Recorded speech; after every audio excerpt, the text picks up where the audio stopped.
비타민, 레이먼드 카버. 나는 일자리가 있었고 패티는 그렇지 않았다. 나는 밤에 병원에서 몇 시간 정도 일했다. 변변찮은 일이었다. 적당하게 일하고 8시간 일했다고 카드에 사인하고 간호사들과 술 마시러 갔다. 얼마 뒤 패티는 일자리를 원했다. 자기의 자존감을 위해서라도 일자리가 필요하다고 그녀는 말했다. 그래서 그녀는 복합 비타민 방문 판매 일을 시작했다. 얼마 동안 그녀는 낯선 동네를 기웃거리며 집집마다 대문을 두드리는 여자들 중 하나에 불과했다. 그러나 그녀는 요령을 깨쳤다. 그녀는 머리 회전이 빨랐고 학교 다닐 때도 뛰어났었다. 성격도 한몫했다. 곧 그녀는 회사에서 승진했다. 그만큼 열심히지 않았던 여자들은 그녀 밑에서 일하게 됐다.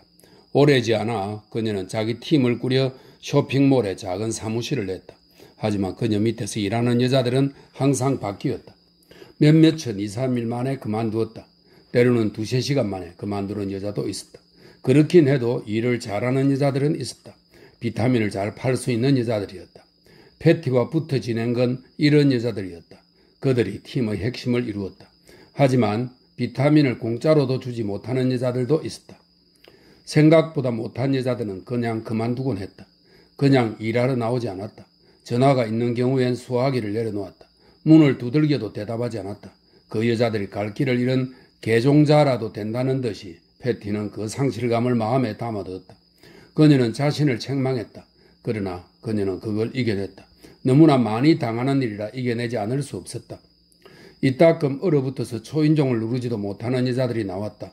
또 대문 앞까지는 갔다고 하더라도 목소리에 문제가 생기는 여자들도 있었다.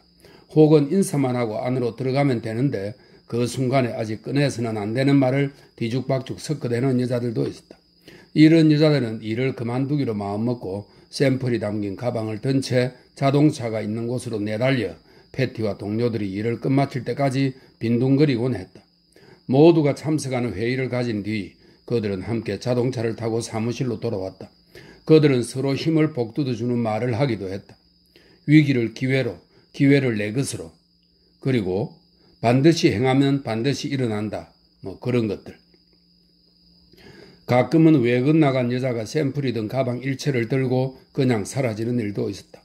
다른 차를 얻어 타고 시내로 들어간 뒤 거길로 도망쳤다.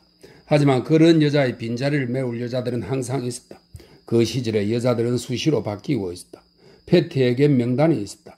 몇 주에 한 번씩 그녀는 페니세이브의 작은 광고를 게재했다. 더 많은 여자들과 더 많은 교육 과정이 있었다. 여자들은 끊이지 않았다. 패티, 도나, 실라가 핵심 멤버였다. 패티는 인물이 좋았다. 도나와 실라는 예쁜 걸로 따지면 중간 정도였다. 어느 밤 실라가 패티에게 자기는 이 세상 그 무엇보다 패티를 사랑한다고 말했다. 패티는 이 말을 그대로 내게 들려주었다. 패티는 실라를 집까지 태워주고 그들은 실라의 집 앞에 멈춰 잠시 앉아 있었다. 패티는 자신도 그녀를 사랑한다고 실라에게 말했다. 패티는 일하는 여직원 모두를 사랑한다고 실라에게 말했다. 하지만 실라가 생각하는 방식은 아니었다. 그러자 실라는 패티의 가슴을 만졌다. 패티는 실라의 손을 떼내 움켜 잡았다고 말했다. 그녀는 실라에게 자기는 그런 식으로 즐기지는 않는다고 했다고 한다. 실라는 눈 하나 깜짝하지 않고 그저 고개만 끄덕이고는 패티의 손을 붙잡고 있다가 거기에 입을 맞춘 뒤 차에서 내렸다고 그녀는 얘기했다. 크리스마스 무렵이었다. 그전 비타민 사업은 상황이 꽤 좋지 않아서 우리는 다들 힘을 낼 수 있도록 파티를 열기로 계획했다. 그때는 그게 좋은 생각처럼 보였다. 제일 먼저 술에 취해 정신을 잃은 사람은 실라였다. 서 있다가 정신을 잃고 쓰러진 그녀는 몇 시간이고 깨어나지 않았다. 그 실 한가운데에 서 있는가 싶더니 두 눈이 감기면서 두 다리가 구부러졌고 그렇게 손에 잔을 든 채 넘어졌다. 그녀가 쓰러질 때 술잔을 잡은 손이 다탁을 세게 쳤다. 그 소리뿐 그녀는 어떤 소리도 내지 않았다. 술은 러그 위로 쏟아졌다. 패티하고 나 그리고 누군가 한 사람이 그녀를 집 뒤의 포치까지 끌고 가 간이 침대에 눕히는 것으로 우리는 그녀에 대해서는 잊어버릴 수 있었다. 다들 술에 취해 집으로 돌아갔다. 패티는 침대로 들어갔다. 나는 더 마시고 싶어서 바깥이 환해지기 시작할 때까지 술 한 잔을 놓고 탁자에 앉아 있었다. 그때 실라가 뒤 포치에서 안으로 들어와 정신을 차리기 시작했다. 그녀는 어찌나 머리가 아픈지 누군가 자기 머릿속에서 철사로 찔러대는 것 같다고 말했다. 그녀는 너무나 끔찍한 두통이라 이대로 영영 사팔뜨기가 될까봐 무섭다고 말했다. 새끼손가락이 부러진 게 확실하다고도 했다. 그녀는 새끼손가락을 내게 보여주었다. 새끼손가락은 보라색이었다. 그녀는 콘택트 렌즈를 낀 채 밤새도록 잠들게 내버려 두었다며 우리를 탓했다. 그녀는 다들 강 건너 불구경이었단 말이냐고 물었다. 그녀는 새끼손가락을 치켜들어 쳐다봤다. 그러더니 머리를 흔들었다. 그녀는 손가락을 가능한 한 멀리 내밀고 좀 더 쳐다봤다. 그날 밤 자신에게 일어났음직한 일들을 전혀 믿을 수 없다는 표정이었다. 그녀의 얼굴은 부었고 머리카락은 부스스했다. 그녀는 찬물을 틀어 손가락을 적셨다. 세상에, 오 세상에 라고 말하며 우는 소리가 싱크대 쪽에서 들렸다. 하지만 그녀가 패티에게 진지한 추파를, 이를테면 사랑의 선언을 했기 때문에 나는 조금도 동정심이 들지 않았다. 나는 우유를 섞은 스카치 위스키에 얼음을 띄워 마시고 있었다. 신라는 싱크대에 기대고 있었다. 그녀는 눈을 가늘게 뜨고 나를 쳐다보았다. 나는 술을 조금 마셨다. 나는 아무 말도 하지 않았다. 그녀는 기분이 얼마나 더러운지 다시 내게 말하기 시작했다. 그녀는 병원에 가봐야겠다고 말했다. 패티를 깨울 작정이라고 했다. 그녀는 일을 그만두고 이 주를 떠나 포틀랜드로 갈 생각이라고 말했다. 제일 먼저 패티에게 작별 인사를 해야겠다고 했다. 그녀는 계속 주워 섬겼다. 그녀는 손가락과 눈이 어떤지 병원에 가봐야 하는데 패티가 자신을 태워다 주면 좋겠다고 했다. 내가 태워다 주지, 내가 말했다. 그러고 싶은 생각은 없었지만 할 수도 있는 일이었다. 패티가 태워주면 좋겠어요, 신라가 말했다. 그녀는 안 아픈 손으로 아픈 손의 손목을 잡고 있었는데 새끼손가락은 주머니 손전등만큼이나 부어 있었다. 게다가 우린 얘기를 좀 해야 해요. 패티에게 포틀랜드로 갈 거라고 말해야 하거든요. 작별 인사도 해야 하고.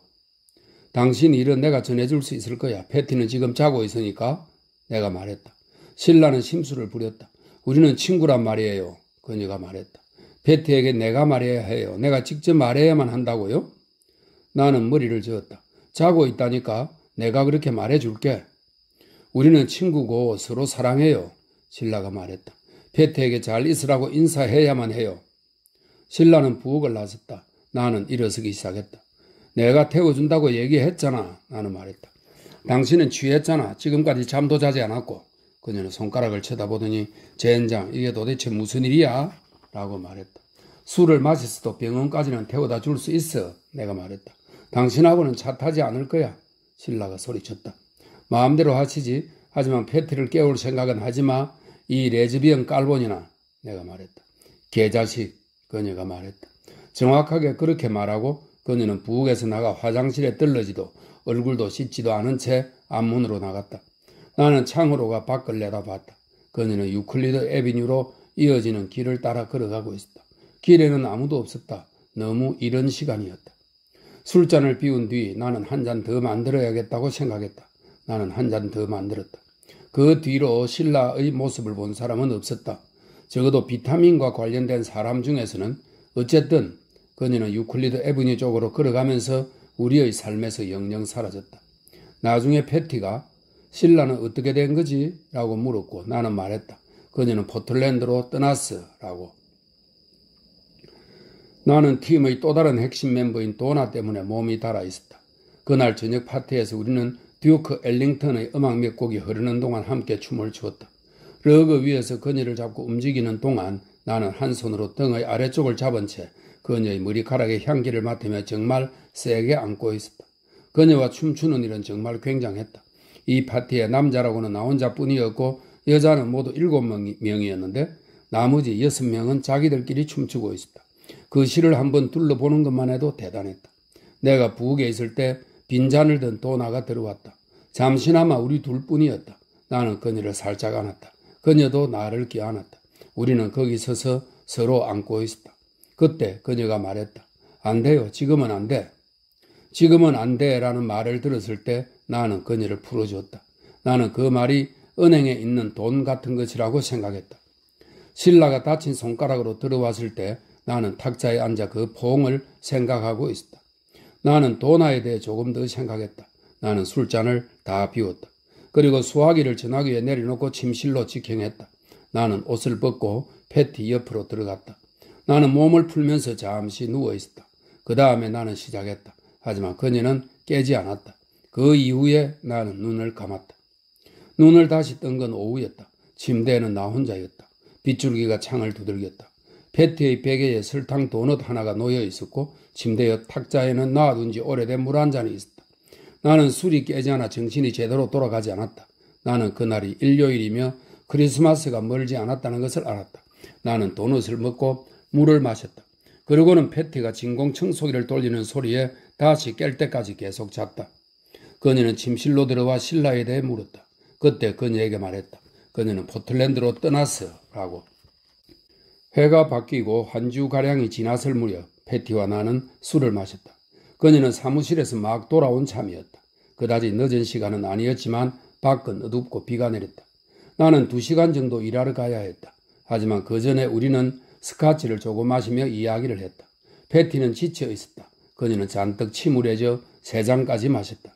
이제 비타민을 사는 사람이 없었다.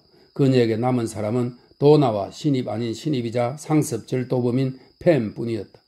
우리는 지긋지긋한 날씨와 주차 위반 딱지는 얼마나 쌓일 때까지 내버려둬도 좋은지 등에 대해 이야기했다. 그러다가 우리는 애리조나나 그 비슷한 곳으로 이사를 가면 더 낫지 않겠냐고 얘기했다. 나는 우리 술을 한 잔씩 더 만들었다. 그리고 창밖을 내다보았다. 애리조나는 나쁜 생각이 아니었다. 패티는 비타민들이라고 말했다. 그녀는 잔을 들고 얼음을 돌렸다. 피려먹을 그녀가 말했다. 그러니까 어렸을 때만 해도 내가 이런 일을 할 줄은 꿈에도 생각하지 못했어. 세상에 내가 어른이 돼서 비타민이나 팔고 있을 줄은 상상도 못했다고. 비타민 방문 판매라니 기가 막혀 기절초풍하겠어. 그럴 줄이야 나도 정말 몰랐어 허니. 내가 말했다. 맞아 그녀가 말했다. 쉽게도 말하시는군. 허니 그런 달달한 소리 하지마. 그녀가 말했다. 이건 힘든 일이야 이 양반아. 이런 인생은 쉽지 않다고. 당신이 뭐라고 뭉개버린다 해도. 그녀는 얼마간 이것저것 더 생각하는 것 같았다. 그녀는 머리를 흔들었다. 그러더니 술잔을 비웠다. 잠잘 때도 나는 비타민 꿈만 꾸어. 노여나는 일이 없어. 노여나는 일이 전혀 없다고. 당신은 거기다 놔두고 직장에서 걸어 나오면 그만이잖아. 자기가 하는 일에 대해서 꿈을 꾸어본 일이 한 번도 없잖아. 맞잖아. 거기서 바닥을 닦든지 뭘 하든 간에 그걸 꿈꾸는 일은 절대 없을걸. 일단 거기서 나오면 집에 와서 그에 대한 꿈을 꾸는 건 아니잖아. 안 그래? 그녀는 소리를 질렀다. 내가 무슨 꿈을 꾸는지 나는 기억도 못해. 꿈도 안 꾸는 것 같아. 일어나면 꿈 같은 건 다 잊어버린다고. 나는 이렇게 말하며 어깨를 으쓱해 보였다. 나는 잠자는 동안 내 머릿속에 무엇이 오가는지 전혀 알지 못했다. 그런 따위는 신경도 안 썼다. 꿈은 꾸잖아. 패티가 말했다. 기억하지 못할 뿐이지. 꿈 꾸지 않는 사람이 어디 있어? 꿈을 꾸지 않으면 미쳐버려. 책에 그렇게 나와. 그건 배출구라고. 사람들은 잠잘 때마다 모두 꿈을 꾸어. 꿈을 안 꾸면 돌아버려. 그런데 나는 꿈이랍시고 꾸는 게 비타민뿐이란 말이야. 내가 무슨 얘기를 하는지 모르겠어? 그녀의 시선이 내게 고정됐다. 알듯 말듯 하네. 내가 대답했다. 간단하게 대답할 수 있는 질문이 아니었다. 나는 비타민 사라고 설득하는 꿈을 꾸어. 그녀가 말했다. 밤이고 낮이고 나는 비타민만 팔고 있어. 빌어먹을 무슨 놈의 인생이 이래? 그녀가 말했다. 그녀는 잔을 비웠다. 팸은 어떻게 지내? 내가 물었다. 아직도 물건을 훔쳐가나? 나는 화제를 돌리고 싶었다. 그런데 별다른 화제가 떠오르지 않았다. 패티는 제기를 하고 말하더니 나는 아무것도 모른다는 듯이 머리를 흔들었다. 우리는 빗소리에 귀를 기울였다. 비타민을 팔고 있는 사람은 아무도 없어. 패티가 말했다. 그녀는 잔을 집었다. 하지만 잔은 비어있었다. 비타민을 사는 사람도 아무도 없고 이게 내가 하고 싶은 말이야. 내 말이 들리지 않아? 나는 우리 술을 한 잔씩 더 만들었다. 도나는 뭘 좀 해? 내가 말했다. 나는 병에 붙은 라벨을 읽으면서 잠시 기다렸다. 걔는 이틀 전에 조금 팔았지. 그게 다야. 그게 이번 주에 우리가 한 일 전부야. 도나가 그만둔다고 해도 이상할 게 하나도 없어. 탓할 처지도 못해. 패티가 말했다. 내가 도나였다고 해도 그만둘 거야. 하지만 도나가 그만두고 나면 이제 어떻게 하지? 다시 처음 그 자리로 돌아가겠지. 출발점으로.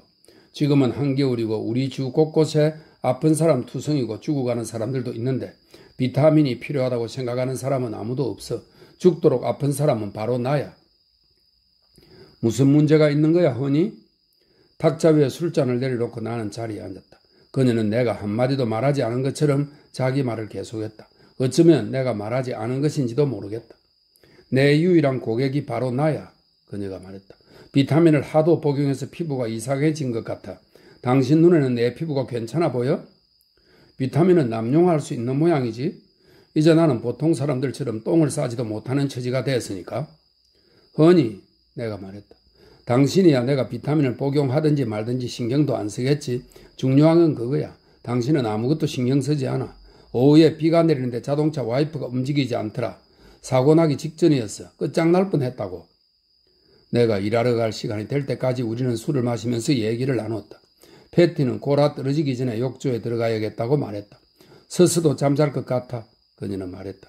비타민, 안전하서나 그것뿐이야. 그녀는 부엌을 둘러봤다. 그녀는 자신이 마시던 빈잔을 쳐다봤다. 그녀는 취했다. 그래도 내 키스는 받아줬다. 그리고 나는 일하러 떠났다. 일이 끝난 뒤에 내가 가는 곳이 있었다. 음악 때문에 가기 시작했는데 영업시간이 끝난 뒤에도 술을 마실 수 있다는 이유 때문이기도 했다. 오프 브로드웨이라는 상호였다. 깜둥이 동네에 있는 깜둥이 술집이었다. 카키라는 이름의 깜둥이가 운영하는 곳이었다. 다른 곳이 더 이상 영업을 하지 않게 되면 사람들이 그곳으로 모여들었다. 그들은 RC 콜라에 위스키 한 잔을 섞은 하우스 스페셜을 주문하거나 그렇지 않으면 외투 속에 술을 몰래 숨겨와 RC 콜라를 주문해 자기가 먹을 술을 직접 제조하기도 했다. 뮤지션들은 잼 연주를 하기 위해 찾아왔고 술을 계속 마시고 싶은 술꾼들은 술을 마시며 그들의 음악을 들으려고 찾아왔다. 때로 사람들은 춤을 추었다. 그러나 대개는 주변에 앉아 술을 마시며 음악을 들었다. 간혹 한 깜둥이가 병으로 다른 깜둥이의 머리를 갈기기도 했다. 한 번은 남자 화장실에 간 사람이 손을 내리고 오줌을 누는 동안 뒤따라가 누군가가 목을 잘랐다는 얘기도 돌았다. 하지만 나는 별다른 소동을 본 적이 한 번도 없었다. 카키가 처리할 수 없는 건 하나도 없었다. 카키는 형광등 조명을 받으면 기괴하게 반짝이는 대머리의 덩치 큰 깜둥이였다. 그는 바지까지 내려오는 하와이풍의 셔츠를 입었다. 내 생각에는 허리띠에 뭘 넣고 다니는 것 같았다. 최소한 곤봉쯤은 들어있었을 것이다. 누군가 선을 넘는 행동을 시작하면 카키는 초장에 그곳으로 갔다. 그가 상대방의 어깨에 큰 손을 얹고 몇 마디 하면 그걸로 끝이었다. 나는 몇 달간 거기를 가다 말다 했다. 나는 그가 내게 하는 말들, 예컨대 오늘 밤은 어떠신가 친구? 라거나 친구 잠시지만 얼굴이 안 보이더군 따위의 말을 듣는 게 좋았다. 오프블로드웨이는 데이트를 하며 도나를 데려간 곳이다. 우리가 한 데이트는 그 한 번이었다. 자정이 조금 지나 나는 병원을 걸어 나왔다. 맑게 갠 하늘로 별들이 보였다. 패티와 마신 스카치 취기가 내게 아직 남아있었다. 하지만 나는 집에 가는 길에 뉴 지미에 들러 가볍게 한잔할 생각이었다. 주차장에 가니 도나의 차가 내 차 옆에 서 있었고 차 안에는 도나가 있었다. 나는 부엌에서 우리가 했던 포옹을 기억했다. 지금은 안 돼 라고 그녀는 말했었다. 그녀는 차창을 돌려내리고 담뱃재를 들었다. 잠이 안 와요. 그녀는 말했다. 머릿속에 생각이 많아서 잠이 오지 않아요. 도나, 으라, 반가워 도나. 나는 말했다. 도대체 뭐가 문제인지 모르겠어요. 그녀는 말했다. 어디 가서 한잔하지 않을래?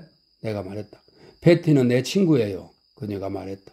내 친구이기도 하지. 나는 말했다. 그리고 나는 가자 라고 말했다. 뻔히 다 알면서. 그녀가 말했다.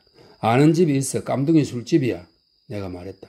음악도 해. 음악 좀 들으면서 한잔할 수 있어. 당신이 나를 태워줄래요? 도나가 물었다. 자리 좀 내줘봐. 내가 말했다. 그녀는 곧바로 비타민에 대한 이야기를 시작했다. 비타민 판매는 사양길에 접어들었으며 비타민 판매는 곤두박질 쳤다. 비타민 시장의 토대는 무너졌다. 패티에게는 이런 말을 하긴 싫어요.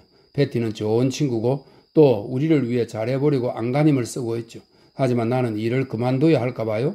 우리끼리니까 하는 말이에요. 절대로 말하면 안 돼요. 어쨌든 나도 먹고 살아야 하니까. 집세도 내야 하고 신발도 사야 하고 외투도 사야 하고 비타민으로는 거기에 맞출 수가 없어요. 도나가 말했다. 비타민은 더 이상 현재 위치도 못 지킨다고 생각해요. 패티에게는 이런 말 전혀 하지 않았어요. 말했다시피 지금도 그저 생각하고 있는 중이니까. 도나는 내 다리 옆에 손을 내렸다. 나는 손을 뻗어 그녀의 손가락을 꽉 쥐었다. 그녀도 내 손을 꽉 잡았다. 그러더니 손을 빼내 자동차 시그라이트를 눌렀다. 담배에 불을 붙인 뒤 그녀는 다시 손을 가져왔다. 무엇보다도 안 좋은 건 패티의 기대를 저버리기 싫다는 거예요. 내 말이 무슨 뜻인지 알겠어요? 우리는 한 팀이었어요. 그녀는 내게 자기 담배를 내밀었다. 브랜드가 다르다는 건 알아요? 그녀가 말했다. 하지만 한번 피워봐요, 어서. 나는 오프볼 로드웨이에 가기 위해 주차장으로 들어갔다. 깜둥이 3명이 앞 유리창에 거미가 낡은 크라이슬러에 기대에 서 있었다. 그들은 봉지에 든 술병을 서로 주고받으며 빈둥거리고 있었다. 그들이 우리를 힐끔 쳐다보았다. 밖으로 나간 나는 차를 돌아 도나의 문을 열어줬다. 나는 차문을 잠그고 그녀의 팔을 잡았다. 우리는 거리를 따라 걸었다. 깜둥이들은 우리를 바라볼 뿐이었다. 포틀랜드로 떠날 생각을 하고 있는 건 아니겠지? 내가 말했다. 우리는 인도 위에 서 있었다. 나는 그녀의 허리에 팔을 둘렀다. 나는 포틀랜드에 대해서 아무것도 몰라요. 지금껏 포틀랜드는 생각해 본 적도 없는걸요? 오프블 로드웨이의 앞쪽 반은 평범한 카페 겸 바와 마찬가지였다. 몇몇 깜둥이들은 카운터에 앉아 있었고 그보다 더 많은 깜둥이들은 빨간 기름천이 깔린 탁자에서 접시에 놓인 음식을 먹고 있었다. 우리는 카페를 가로질러 뒤쪽에 있는 큰 방으로 들어갔다. 벽을 따라 칸막이 자리들과 긴 카운터가 있었고 더 뒤쪽으로는 연주자가 설 수 있는 무대가 있었다. 무대 앞은 대개 춤추는 곳으로 여겨졌다. 다른 바와 나이트클럽이 영업하고 있는 시간이어서 사람들의 숫자는 아직 평소 같지 않았다. 나는 외투를 벗는 도나를 도왔다. 우리는 칸막이 자리로 들어가 탁자 위에 담배를 놓았다. 해나라는 이름의 깜둥이 여종업원이 다가왔다. 해나와 나는 서로 고개를 끄덕였다. 그녀는 도나를 쳐다보았다. 나는 RC 스페셜을 2잔 시키고 편안하게 마음먹기로 결심했다. 음료가 나와 나는 돈을 지불했다. 한 모금씩 마신 뒤 우리는 껴안기 시작했다. 서로 꽉 껴안은 채 몸을 더듬고 얼굴에 입을 맞추는 등 한동안 우리는 그렇게 계속했다. 몇 번이고 도나는 나를 밀치며 몸을 뒤로 뺐다가는 또 내 손목을 잡았다. 그녀는 내 눈을 바라봤다. 그러더니 슬그머니 2눈을 감았고 우리는 다시 입을 맞추었다. 얼마 지나지 않아 그곳이 북적대기 시작했다. 우리는 키스를 멈추었다. 하지만 나는 계속 팔로 그녀를 안고 있었다. 그녀는 내 다리에 손가락을 올려놓았다. 깜둥이 나팔 연주자 2명과 백인 더럼 연주자가 슬슬 음악 소리를 내기 시작했다. 나는 도나와 한 잔 더 마시며 그들의 연주곡을 들을 생각이었다. 그 다음에는 거기에서 나와 그녀의 집으로 가서 하던 일을 마저하면 되는 것이었다. 내가 해나에게 2잔을 더 주문했을 때 벤이라는 이름의 깜둥이가 또 다른 깜둥이, 그러니까 옷을 갖추어 입은 덩치 큰 깜둥이와 함께 우리 쪽으로 왔다. 덩치 큰 깜둥이는 눈자위가 약간 붉었는데 세로줄 무늬 3피스 양복을 입고 있었다. 그는 장밋빛 셔츠, 넥타이, 외투, 중절모 등 모든 것을 갖추어 입고 있었다. 자네 잘 지내는가? 베니가 말했다. 베니는 손을 내밀어 형제의 악수를 청했다. 이 형제의 악수는 1960년대 미국 흑인들 사이에서 시작된 악수 방식이라고 하네요. 전통적인 악수로 시작해 서로 엄지손가락을 잡았다가 손을 잡아 빼면서 손가락을 거는 것으로 끝난다. 이렇게 설명이 되어 있네요. 베니는 손을 내밀어 형제의 악수를 청했다. 베니와 나는 얘기를 나눴다. 그는 내가 음악을 좋아한다는 것을 알고 있어 내가 보이면 늘 나를 찾아와 말을 걸었다. 그는 조니 호지스의 백업 색소폰 연주자로 일할 때의 일들을 즐겨 말했다. 말하자면 이런 식이다. 메이슨 시티에서 조니와 내가 연주할 때 말이지. 안녕 베니, 내가 말했다. 넬슨을 소개해주고 싶군, 베니가 말했다. 베트남에서 오늘 막 돌아왔다네. 오늘 아침에 이 멋진 소리를 들어보겠다고 여기를 찾았지. 가방에 댄싱 슈즈도 가져왔어. 베니는 넬슨을 바라보더니 고개를 끄덕였다. 넬슨을 소개합니다. 나는 번쩍번쩍 빛나는 넬슨의 신발을 바라보다가 넬슨을 쳐다봤다. 그는 어디선가 나에 대한 기억이 있는 사람처럼 보였다. 그는 나를 꼼꼼히 살폈다. 그러더니 이를 드러내며 미소를 지었다. 이쪽은 도나야, 내가 말했다. 도나, 이 친구는 벤이고 이 사람은 넬슨이야. 넬슨, 여기는 도나라고 해. 안녕 아가씨, 넬슨이 말했다. 그쪽도 안녕, 넬슨, 안녕, 벤이. 도나도 바로 받아쳤다. 우리가 살짝 끼어들어 여러분과 합석 좀, 베니가 말했다. 괜찮지? 나는 물론이야 라고 대답했다. 하지만 그들이 다른 곳으로 가지 않은 게 나로서는 유감이었다. 여기에 오래 있을 생각은 아니야, 내가 말했다. 이것만 마시면 일어설 작정이었다고. 자네 말 알겠네, 잘 알겠어, 베니가 말했다. 넬슨이 칸막이 자리로 들어오고 난 뒤 그는 내 맞은편에 앉았다. 할 일도 있으시고 갈 곳도 있으시다. 이 베니 녀석 잘 알아먹겠습니다. 베니가 말하고 윙크를 했다. 넬슨은 칸막이 안 맞은편의 도나를 쳐다보았다. 그러더니 그는 중절모를 벗었다. 모자 챙을 살펴보기라도 하는 듯 그는 큰 손으로 중절모를 이리저리 돌렸다. 그는 탁자 위에 중절모를 올려둘 자리를 만들었다. 그는 또 나를 쳐다봤다. 그는 이를 보이며 웃더니 어깨를 쭉 펴었다. 그는 몇 분 간격으로 어깨를 펴야만 했다. 짐을 메고 오느라 무척 힘들었던 모양이었다. 당신, 이 남자랑 진짜 좋은 친구인가 봐? 넬슨이 도나에게 말했다. 서로 좋은 친구들이죠. 도나가 말했다. 해나가 다가왔다. 베니는 RC를 주문했다. 해나가 가자 넬슨은 외투에서 1파인트들이 위스키 병을 꺼냈다. 좋은 친구들, 넬슨이 말했다. 정말 좋은 친구들이라. 그는 위스키 병의 마개를 돌려서 땄다. 조심해 넬슨, 베니가 말했다. 보이지 않게 해야 해. 넬슨은 지금 막 베트남에서 비행기를 타고 왔지. 베니가 말했다. 넬슨은 병을 치켜들어 위스키를 조금 마셨다. 그는 다시 마개를 돌려 닫고는 탁자 위에 병을 올려놓더니 그 위에 중절모를 씌웠다. 정말 좋은 친구들이라 그가 말했다. 베니는 나를 한번 바라본 뒤 눈을 굴렸다. 하지만 그도 취하긴 마찬가지였다. 이제 작업에 들어가야겠어? 그가 내게 말했다. 그는 두 잔에 든 RC를 마신 뒤 탁자리로 잔을 내리고 위스키를 부었다. 그는 위스키 병을 외투 주머니에 넣었다. 이봐, 나는 한 달 동안 리드를 입에 대지 않았어. 이 리드는 기명 악기의 발음원이 되는 얇은 진동판을 말합니다. 이제 그런 걸 받아들여야 해. 우리는 각자의 잔을 앞에 두고 넬슨의 중절모가 탁자 한가운데에 놓인 칸막이 자리에 모여 있었다. 너 말이야, 넬슨이 내게 말했다. 너하고 사는 여자가 있지 안 그래? 이 아름다운 숙녀부는 너희 마누라가 아니잖아. 뻔하지 뭐. 그렇지만 두 사람은 정말 좋은 친구 사이다. 그런 말씀인가? 나는 술을 조금 들이켰다. 위스키 맛이 하나도 느껴지지 않았다. 그 어떤 맛도 느껴지지 않았다. 우리가 TV에서 보는 그 끔찍한 베트남 이야기가 모두 사실이야? 내가 물었다. 넬슨은 충혈된 눈으로 나를 주시했다. 그가 말했다. 내가 하고 싶은 말은 하나뿐이야. 너희 마누라는 지금 어디 있는지 아느냐는 거지? 네 놈이 여기서 좋은 친구와 떡하니 있는 동안 너희 마누라도 지금 밖에서 어떤 놈팽이랑 붙어서 젖꼭지를 쥐어짜고 자지를 움켜쥐고 있다는 걸 알아야지. 너희 마누라라고 좋은 친구가 없을 것 같아? 넬슨, 베니가 말했다. 넬슨은 무슨 넬슨? 넬슨이 말했다. 넬슨, 이 사람들은 그냥 내버려두고 다른 데 가자. 저기 다른 칸막이 자리에도 아는 사람이 있으니까. 전에 너한테도 얘기했던 사람이야. 넬슨은 오늘 아침에 비행기에서 내렸거든. 베니가 말했다. 너가 뭘 생각하는지 다 알아. 넬슨이 말했다. 보나마나 어휴 이 덩치 큰 깜둥이 새끼 골치 아파 죽겠네. 엉덩이를 채찍질해서 쫓아버리면 좋겠네. 뭐 이런 생각을 하고 있겠지. 나는 실내를 돌아왔다. 무대 근처에 카키가 서 있는 게 보였다. 연주자들은 카키의 뒤쪽에서 연주하고 있었다. 플로어에서 춤추고 있는 사람들도 몇몇 보였다. 카키가 나를 보았다고 생각했는데 정말 나를 본 건지 아닌지 그는 다시 시선을 돌렸다. 이제 너도 한마디 할 차례잖아? 넬슨이 말했다. 늘 약 올리는 거야. 지금 베트남을 떠나온 뒤로는 누굴 약 올릴 일이 있었어야지. 누런 새끼들 약 올리는 재미로 살았는데. 그는 큼지막한 입술을 안으로 당겨 이빨을 드러내며 웃었다. 그러다 갑자기 웃음을 거치고 쳐다봤다. 이 사람들한테도 그 귀를 보여줘. 베니가 말했다. 그는 탁자 위에 잔을 내려놓았다. 넬슨이 그 난장이 새끼들 귀를 잘라왔거든. 베니스가 말했다. 지금 가지고 있어 꺼내봐 넬슨. 넬슨은 그냥 앉아있었다. 그러더니 외투 주머니 속을 뒤지기 시작했다. 그는 주머니에 든 물건들을 꺼냈다. 그는 열쇠 몇 개와 기침약 상자를 꺼냈다. 도나는 귀 따위는 보고 싶지 않아요. 정말 외기예요. 정말 역겨워 세상에 라고 말했다. 그녀는 나를 바라봤다. 우린 이만 가야겠어. 내가 말했다.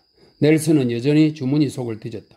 그는 양복 상의 안주머니에서 지갑을 꺼내 탁자 위에 놓았다. 그는 지갑을 손가락으로 툭툭 두들겼다. 큰 걸로 5장이 들어있어. 들어보라고. 그가 도나에게 말했다. 당신에게 2장을 줄 작정이야. 알아먹겠어? 당신에게 큰 걸로 2장을 줄 테니까 내 걸 좀 빨아달라 말이야. 이 새끼 옆에 내가 다른 놈들한테 하듯이 말이야. 듣고 있어? 이 새끼가 여기 앉아서 한 손으로 당신 치마를 위로 올리는 지금 이 순간 그 옆에 내는 다른 놈의 방망이에다 입을 대고 있다는 걸 알잖아. 그래야 공평하지. 자 보라고.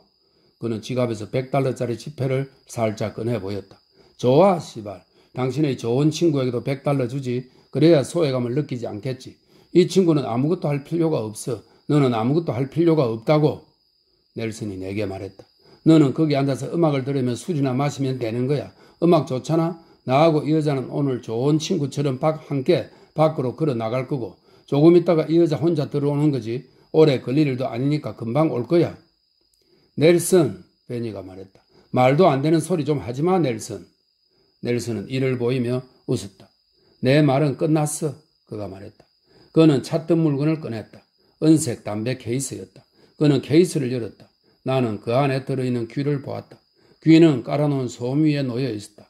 말라버린 버섯처럼 보였다. 하지만 진짜 귀였다. 그 귀는 열쇠고리에 매달려 있었다. 엄마야, 도나가 소리쳤다. 욱. 대단하지 않아? 넬슨이 물었다. 그는 도나를 바라봤다. 하나도 안 대단해. 치우기나 해. 도나가 말했다. 이 아가씨야. 넬슨이 말했다. 넬슨, 내가 말했다. 그러자 넬슨은 충혈된 눈으로 나를 주시했다. 넬슨은 중절모와 지갑과 담배 케이스를 한쪽으로 치웠다. 넌 뭘 원해? 넬슨이 말했다. 줄게. 너가 원하는 걸로. 카키는 한 손을 내 어깨에 다른 손을 베니 어깨에 올렸다. 탁자 쪽으로 몸을 숙이자 불빛을 받은 그의 머리가 반짝였다. 어떠신가 여러분? 다들 재미 좋으신가? 다 좋아 카키. 베니가 말했다. 다 오케이야. 여기 이분들은 이제 일어설 참이야. 나하고 넬슨은 앉아서 음악 감상할 거고. 좋아. 카키가 말했다. 여러분들 행복하세요가 내 모토지. 그는 칸막이 안을 둘러봤다.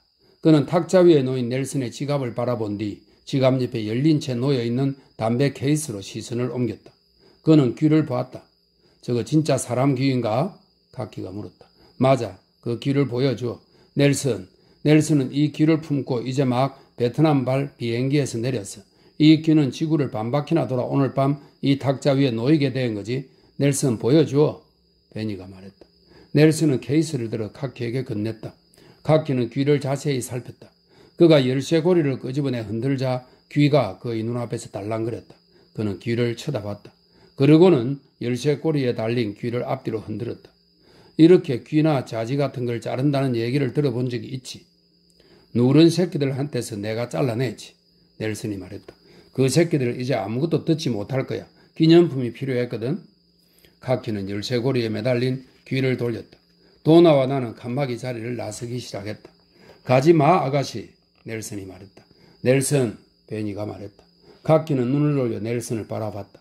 나는 도나의 외투를 들고 칸막이 자리 옆에 서 있었다. 두 다리가 후들거렸다. 넬슨은 목소리를 높였다. 이 개자식하고 지금 연애하시겠다.